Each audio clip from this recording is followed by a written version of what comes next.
Sugar बढ़ जाता है। शुगर क्यों बढ़ता है? नॉर्मली क्या है, जो भी हम आहार खाते हैं, अल्टीमेटली जो भी आहार है वो हमें शरीर को ऊर्जा मिले, हमें शरीर को ऊर्जा मिलती है ग्लूकोज से। जो भी हम आहार खाते हैं वह अंत में परिवर्तित होता है ग्लूकोज में, और जो परिवर्तित नहीं होता है वो दूसरे किसी घटकों में परिवर्तित होता है, लेकिन हमारे शरीर को जरूरत होती है ग्लूकोज की। और ग्लूकोज को परिवर्तन करने के लिए जो एक हार्मोन लगता है वह है इंसुलिन। तो या तो चीजें हो सकती हैं, या तो इंसुलिन बन नहीं रहा, और यदि इंसुलिन बन रहा है लेकिन उसका यूज नहीं हो रहा है, तो ही चीजें पॉसिबल है। इंसुलिन नहीं बनता है तो हम जो खाना खा रहे हैं वो शुगर में परिवर्तित नहीं होगा। और दूसरा क्या है, यदि इंसुलिन नहीं बनता भी है लेकिन वो प्रॉपरली यूज नहीं होता है, तो भी शुगर की मात्रा बढ़ जाती है, मतलब शुगर ऊर्जा में परिवर्तित नहीं होती है। तो फिर जो ज्यादा शुगर है वो कहाँ जाएगा? तो हमने आहार खाया है वो यदि शुगर में ये हो गया तो वो कहाँ जाएगा? वो ब्लड में जाता है, और फिर धीरे धीरे शुगर की क्वांटिटी जो है वो बढ़ती जाती है, ग्लूकोज बढ़ता जाता है ब्लड में। तो ये देखिए यहाँ पे आप चित्र के माध्यम से देख पा रहे होगे, ये हमारी रक्त वाहिनियां हैं, इसमें नॉर्मल ब्लड ग्लूकोज है, छोटे छोटे शक्कर के दानों की तरह दिखाया है, और ये है हाई ब्लड ग्लूकोज, ये इसमें बहुत ज्यादा है। तो बर्डन जो है ये क्या, इसको बोलते हैं डायबिटीज। तो अंडरस्टैंड के हिसाब से यदि आप देखोगे तो हमारे देश की पॉपुलेशन चाइना की पॉपुलेशन ज्यादा है, हमारे देश की कम है, लेकिन हमारे यहाँ पे अर्बन एरियाज में, मतलब शहरी इलाकों में डायबिटीज का प्रेवलेंस जो है वो बहुत ज्यादा हो गया है। फिर उसके बाद increasing prevalence of, because of ये दो चीजें, मतलब डेवलपिंग इकोनॉमिक्स जैसे कि इंडिया, इसमें बढ़ते जा रहा है। वैसे तो डायबिटीज पूरे विश्व में बढ़ गया है, हाई एंड इंक्रीजिंग ग्लोबली, और डेवलपिंग इकोनॉमीज में हमारे देश में, जैसे भारत देश में क्यों बढ़ रहा है, उसके दो मुख्य कारण हैं। सबसे इंपॉर्टेंट कारण है prevalence, increasing prevalence of overweight and obesity. बहुत जरूरी है ये चीज ध्यान रखना कि जिनको मोटापा है, ओवरवेट है, उनको डायबिटीज हो सकता है। और दूसरा अनहेल्दी लाइफस्टाइल, यदि आपकी लाइफस्टाइल में अनहेल्दीनेस ज्यादा है, आप कोई भी फिजिकल एक्टिविटी नहीं करते हो, खाने पीने का ध्यान नहीं रखते हो, खान पान में आपका अच्छा आहार नहीं लेते हो, तो फिर यह बढ़ सकता है। एस्टिमेट बताते हैं कि 2019 तक 7.7 करोड़ यानी कि 77 मिलियन इंडिविजुअल्स हमारे भारत देश में थे, और अभी एक्सपेक्टेड है 2045 तक, बहुत समय है लेकिन 2045 तक कितने एक्सपेक्टेड है? 134 मिलियन, 13.4 करोड़, बढ़ती जा रही है संख्या। 20 से लेके 82 साल तक नंबर ऑफ एडल्ट्स में डायबिटीज बढ़ते जा रहा है। नंबर ऑफ एडल्ट्स मतलब युवा वर्ग में डायबिटीज बढ़ते जा रहा है। 2000 में 32.7 मिलियन था, मतलब 3 करोड़। फिर 2011 में यह बढ़ के 6 करोड़ तक पहुंच गया, 2024 में यह 8 करोड़ था, और 2050 में देखते हैं 15.6 करोड़ यानी कि 156 मिलियन। तो इंडिया जो है हमारे जो वन ऑफ द 7 कंट्रीज और टेरिटरीज में जो है साउथ ईस्ट एशिया रीजन में, भारत देश में सेकेंड हाईएस्ट नंबर है एडल्ट्स का with diabetes in the world. हम बहुत अच्छे रैंक पे हैं, नंबर 1 पे ही लगभग पहुंच गए हैं डायबिटीज में। तो ये जो है ये सेकेंड नंबर की बीमारी है वर्ल्ड वाइड, और भारत देश में भी सबसे पहला होता है कार्डियोवास्कुलर डिसीज, मतलब हृदय से संबंधी और रक्त संचलन से संबंधी बीमारियां, उसका टॉप पे है नंबर। दूसरा जो है सेकेंड हाईएस्ट नंबर जो है वह है डायबिटीज का, लेकिन डायबिटीज को हम इंडिया की कैपिटल भी बोलते हैं क्योंकि इसका नंबर हमारे देश में सबसे ऊपर पहुंच गया है। तो ये एक अलार्मिंग कंडीशन है हम सब लोगों के लिए, क्योंकि इसके जो परिणाम होते हैं वो अच्छे नहीं होते, और भी दूसरी बीमारियां इनसे जुड़ी रहती है। रिस्पॉन्सिबल रीजन क्या है हाई शुगर लेवल के? बहुत सारे कॉन्ट्रीब्यूटर्स हैं जो कि डायबिटीज, हमारे भारत देश में डायबिटीज क्यों बढ़ रहा है इतना।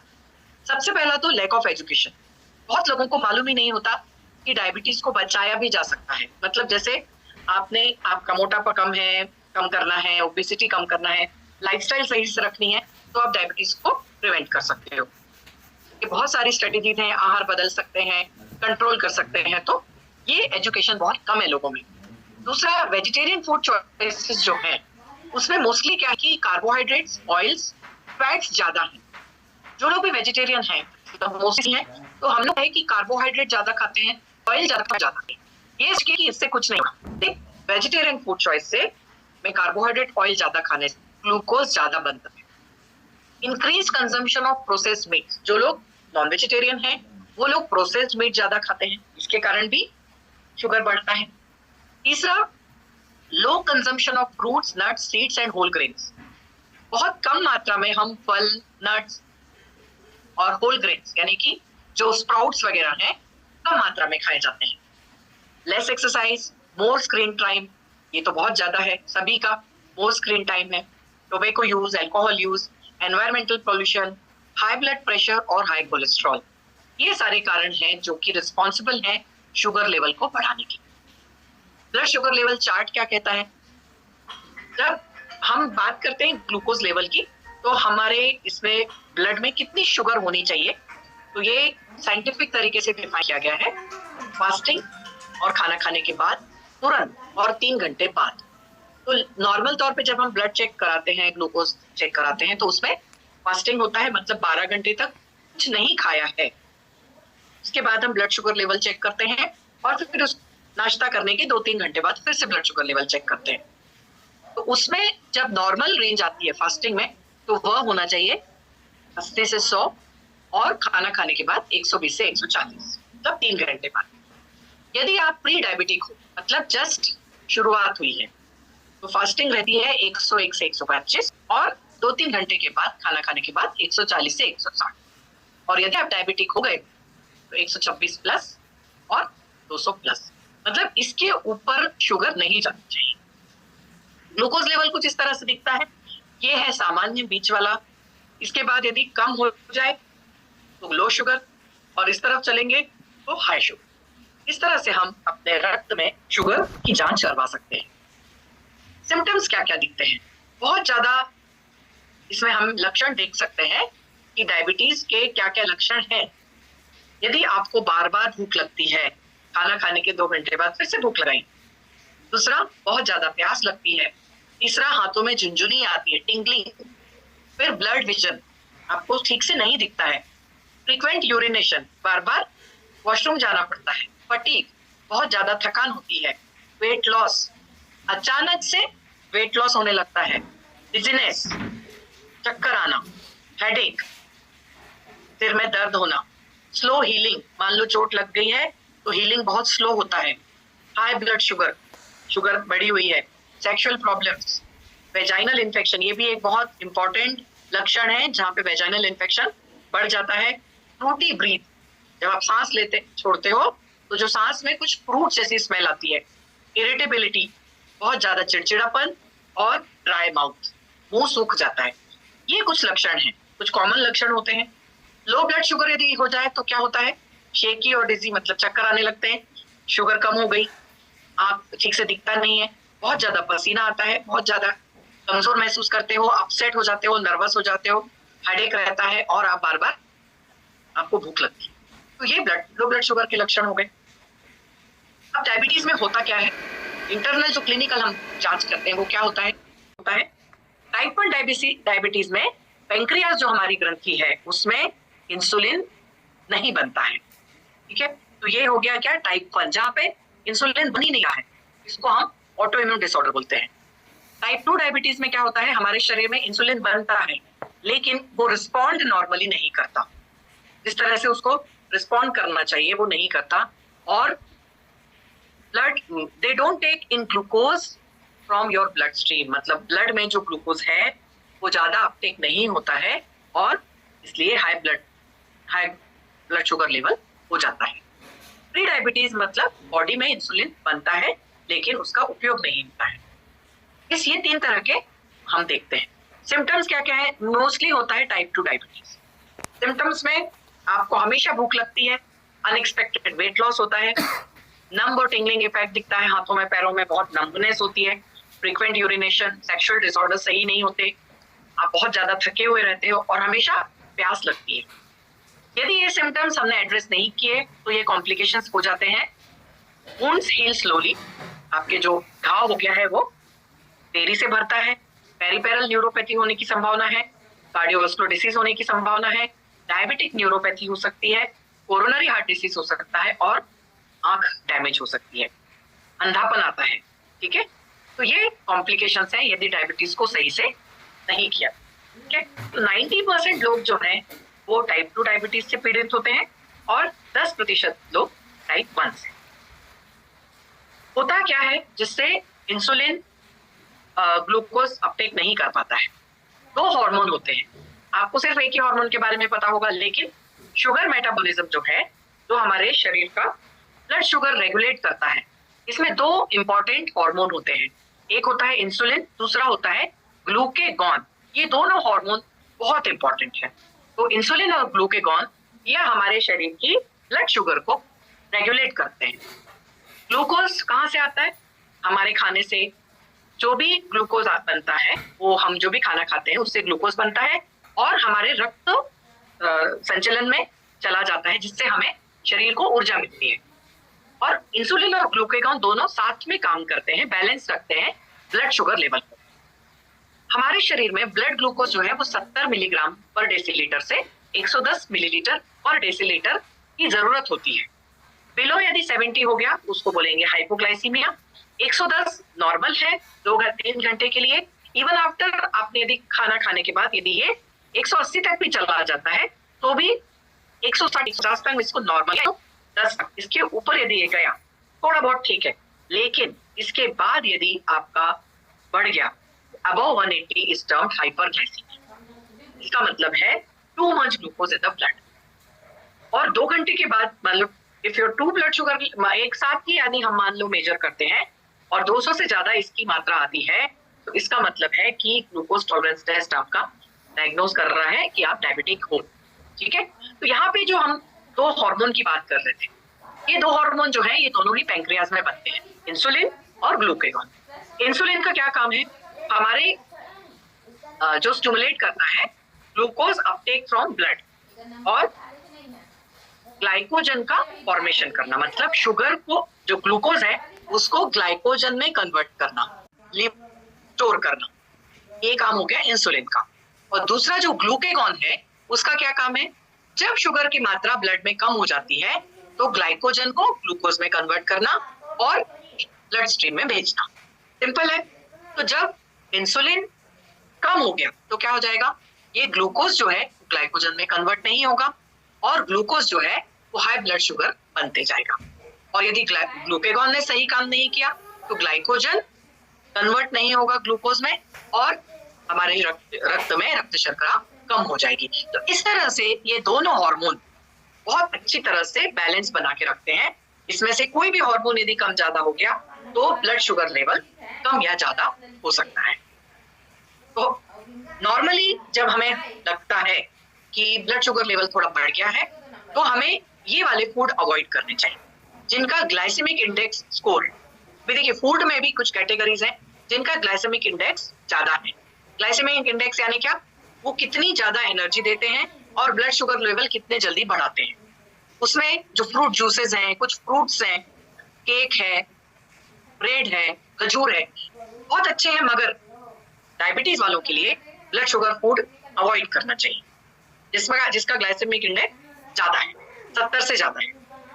और लो ब्लड शुगर फूड कौन कौन से हैं? जिसका ग्लाइसेमिक इंडेक्स या स्कोर कम है, 15 से कम है। तो लॉन्ग ये क्या करते हैं? एनर्जी लेवल बहुत अच्छा रखते हैं और डायबिटीज के रिस्क को कम करते हैं। अल्टीमेटली क्या है कि हमारे शरीर को एनर्जी की जरूरत है। एनर्जी हमें कहीं से भी मिले, जरूरी नहीं है उसके लिए मीठा ही खाएं।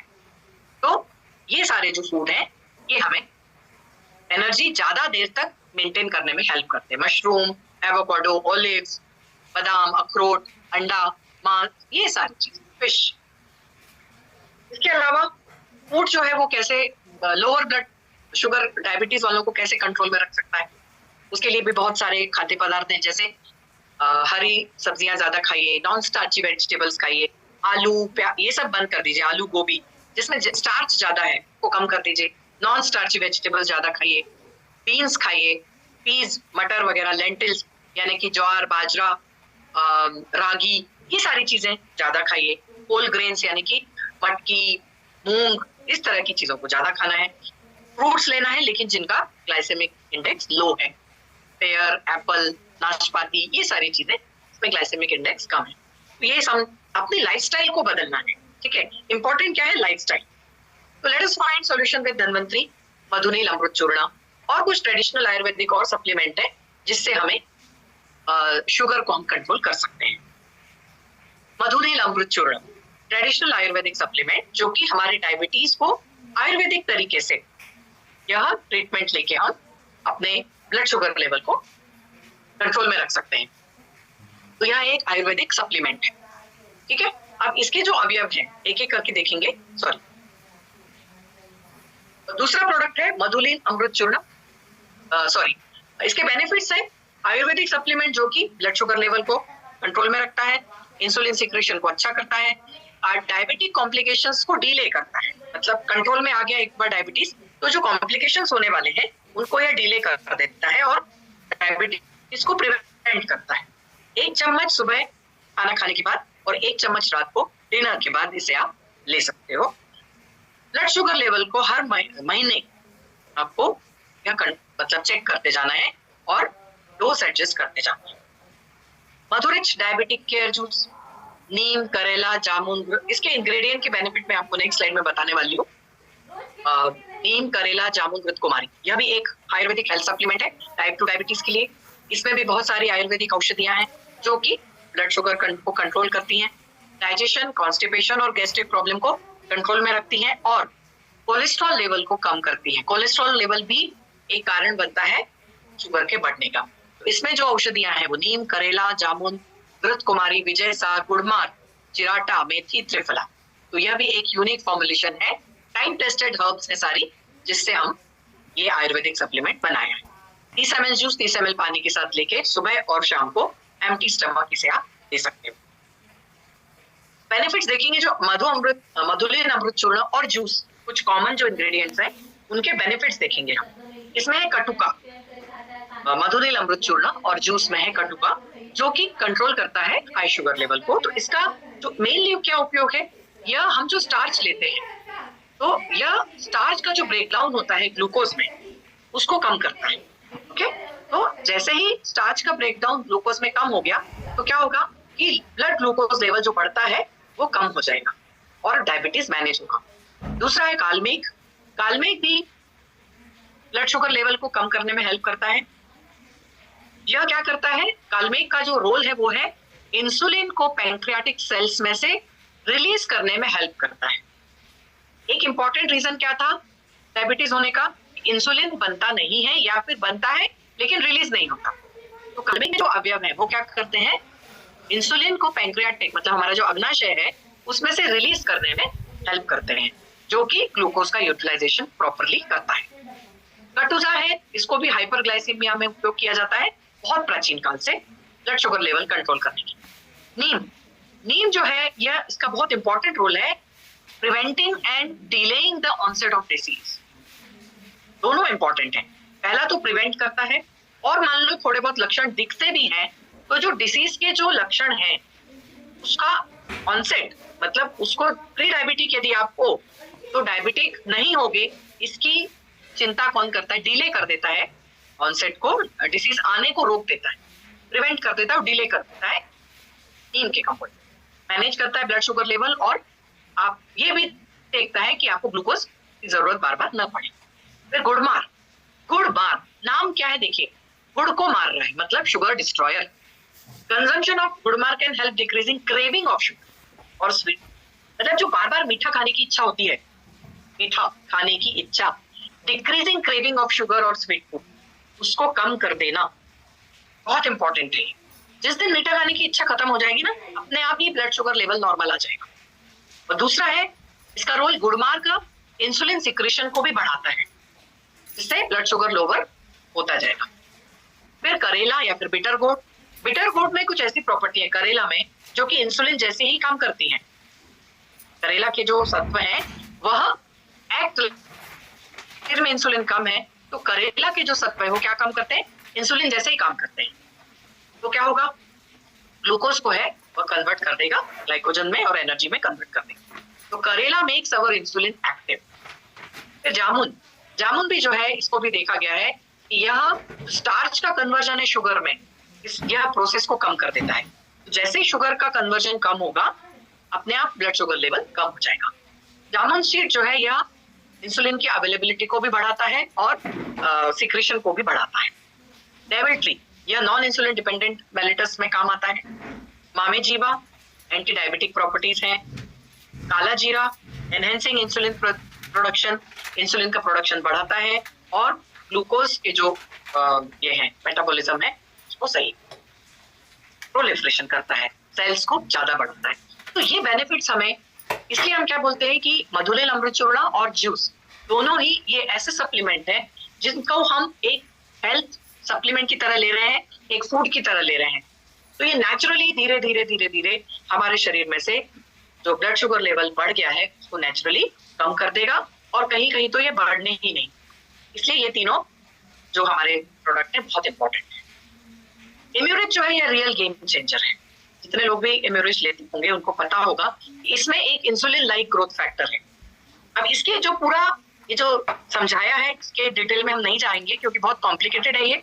सिर्फ इतना ध्यान रखिए कि इंसुलिन लाइक ग्रोथ फैक्टर मतलब जो गोपीयूष है, हमारी इम्यूरिच की कैप्सूल है, उसमें एक ऐसा तत्व है जो कि इंसुलिन की तरह काम करता है। ग्रोथ फैक्टर 1 इंसुलिन की तरह काम करता है और टाइप 2 डायबिटीज को सही रखता है। Closely related to IGF-1 closely related होता है ह्यूमन ग्रोथ हार्मोन से और insulin like growth factor very similar structure to insulin, मतलब इनका जो केमिकल स्ट्रक्चर है इंसुलिन लाइक ग्रोथ फैक्टर और इंसुलिन का वो सिमिलर है। इसलिए यह जो है insulin like growth factor 1 acting as insulin, ठीक है। 2 भी इंसुलिन लाइक ग्रोथ फैक्टर 2 यह भी एक प्रोटीन है जो कि जिसका स्ट्रक्चर भी इंसुलिन के समान है। तो ये सारे जो इसमें ग्रोथ फैक्टर्स हैं वो इंसुलिन की तरह काम करते हैं। अब डायबिटीज और ओबेसिटी, जैसे पहले हमने देखा था कि ओबेसिटी एक बहुत बड़ा कारण है टाइप 2 डायबिटीज का। 3 में से 1 लोग डायबिटीज होने वाले हैं 2034 तक, ये ट्रेंड बताते हैं, ठीक है, कि 3 में से 1 पर्सन 2034 तक ये ओबेस होने वाला है। और अभी जो एग्जिस्ट करते हैं 10 में से 1 ओबेस है और उनको टाइप 2 डायबिटीज है। तो ये जो है, ये देखिए आप यहाँ पे रेशो आप जब देखोगे ना तब आपको समझ में आएगा कि किस तरह से डायबिटीज हमारे देश में बढ़ रहा है और बाकी ग्लोबली भी बढ़ रहा है। हमारे देश में देखिए projected number of adults and children with high body mass index BMI जिनका ज्यादा है बच्चों में भी 2020, 2025, 2030 और 2035। तो ये तो है बच्चों का जो बढ़ रहा है, बच्चों का में भी ओबेसिटी बढ़ रही है, BMI बढ़ रहा है और एडल्ट्स में भी बढ़ रहा है, इस तरह से बढ़ने वाला है और ये नंबर्स हैं, तो ये बढ़ते जा रहा है। अब इससे होने वाली बीमारियां कौन सी है? दूसरे नंबर पे आती है डायबिटीज, पहले नंबर पे आती है हाई ब्लड प्रेशर, हाइपरटेंशन, दूसरे नंबर पे आता है डायबिटीज। अब चूंकि आज हम डायबिटीज की बात कर रहे हैं तो हम कॉन्सेंट्रेशन करेंगे डायबिटीज। तो बच्चों में और बड़ों में मोटापे की होने की वजह से होने वाली बीमारियां। अब मोटापे को कम करना है, बहुत जरूरी है मोटापे को कम करना। कॉम्प्लिकेशंस देखिए क्या क्या हो जाते हैं मोटापे के। Compare to people with BMI in healthy range, people with obesity are increased risk of cardiovascular पॉलीकार्सिनिया। ग्रीन कॉफी एक्सट्रैक्ट है जो कि वेट मैनेजमेंट को कम करता है, नेचुरल हर्बल सप्लीमेंट है, हेल्थ और फंक्शनिंग हमारे शरीर की बॉडी सिस्टम को सही रखता है और ऑक्सीडेटिव स्ट्रेस को भी कम करता है। मेटाबॉलिक रेट बढ़ाता है, सबसे इंपॉर्टेंट यानी क्या BMR, मेटाबॉलिक रेट आपका बढ़ गया मतलब आपका पचन सही से हो रहा है। फैट जो इकट्ठा हुआ रहता है एक जगह उसको मोबिलाइज करता है और बाहर निकलता है। तो एब्डोमिनल फैट है हमारे कमर के आसपास, पेट के नीचे जो फैट जमा हो जाता है उसको कम करने में हेल्प करता है और रिड्यूसेस एपेटाइट, भूख जो बार बार लगती है हमारे शरीर में से फैट्स को ऊर्जा में परिवर्तित करने में मदद करते हैं। शहद एलोवेरा इम्यूनिटी को बढ़ाते हैं और पचन में उपयोग में आते हैं, शहद और एलोवेरा। ग्रीन टी एक्सट्रैक्ट और व्हीट ग्रास एक्सट्रैक्ट जो है यह मेटाबॉलिज्म को बढ़ाते हैं और ज्यादा से ज्यादा कैलोरी जलाने में हेल्प करते हैं। जितनी ज्यादा कैलोरी आपकी जलेगी बर्न होगी उतना अच्छा आपका मेटाबॉलिज्म है। तो जितना अच्छा मेटाबॉलिज्म रहेगा मोटापा कम हो जाएगा। 30 ml दूध 30 ml पानी में।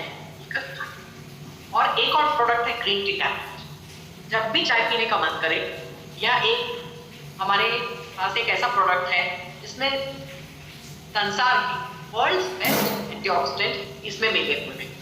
Green tea extract, grape seed extract, cinnamon extract, tulsi extract, lemon extract, हल्दी और जिंजर और ब्लैक सॉल्ट, सारे ही एंटीऑक्सीडेंट हैं। वजन को ठीक रखते हैं, मूड को अच्छा रखते हैं, मेटाबॉलिज्म अच्छा रखते हैं, एनर्जी लेवल बढ़ाते हैं, heart health, skin health, diabetes और जॉइंट हेल्थ सभी में काम आते हैं। तो एक टैबलेट 1 कप गर्म पानी के साथ आपको सुपर पावर ग्रीन टी से मिल जाता है। इसके बाद एक प्रोडक्ट है मधुरिच प्रीमियम स्टीविया टी, बिना शक्कर मीठी चाय, क्योंकि इसमें बेनिफिट क्या क्या है, शुगर फ्री स्टीविया टी है इसमें, और मधुरिच स्टीविया टी जो है परफेक्टली बैलेंस्ड मिक्स है जो कि अपने शरीर को रिजुविनेट करने में मदद करती है। तो आपको सभी जैसे पता होगा कि कमर्शियली बहुत सारे आर्टिफिशियल स्वीटनर्स अवेलेबल हैं। आप जैसे होटल वगैरह में जाते हो तो आपको एक पाउच मिलता है जिसमें शुगर है, एक में है आर्टिफिशियल स्वीटनर। तो वो बोलते हैं कि शुगर फ्री है, मगर वो आर्टिफिशियल स्वीटनर जो है यह सही नहीं है, क्योंकि वो क्या है, कुछ केमिकल्स हैं, एस्पार्टेन, सैक्रिन, ये सारे केमिकल्स हैं। स्वीटनर्स जो है सेफ है, लेकिन जो आर्टिफिशियल स्वीटनर्स हैं यह वजन बढ़ाने में कंट्रीब्यूट कर रहे हैं। बिल्कुल भी आपको लगता है कि शुगर कम खा रहे हैं, लेकिन बिकॉज ऑफ ये जो केमिकल्स हैं उनके कारण फिर से वजन बढ़ रहा है और फिर से risk of metabolic syndrome, cardiovascular disease और टाइप 2 डायबिटीज की रिस्क बढ़ रही है इससे आर्टिफिशियल स्वीटनर। तो वो भी नहीं लेना है, ठीक है। तो हमारे पास है natural sweetener stevia, sweet leaf, candy leaf या फिर जिसको मीठी तुलसी भी बोलते हैं। हेल्दियर है, अल्टरनेटिव टू शुगर, और स्टीविया स्वीटनर जो है अभी वर्ल्ड वाइड बहुत ज्यादा इसका अच्छी इसकी स्टडीज हो चुकी है।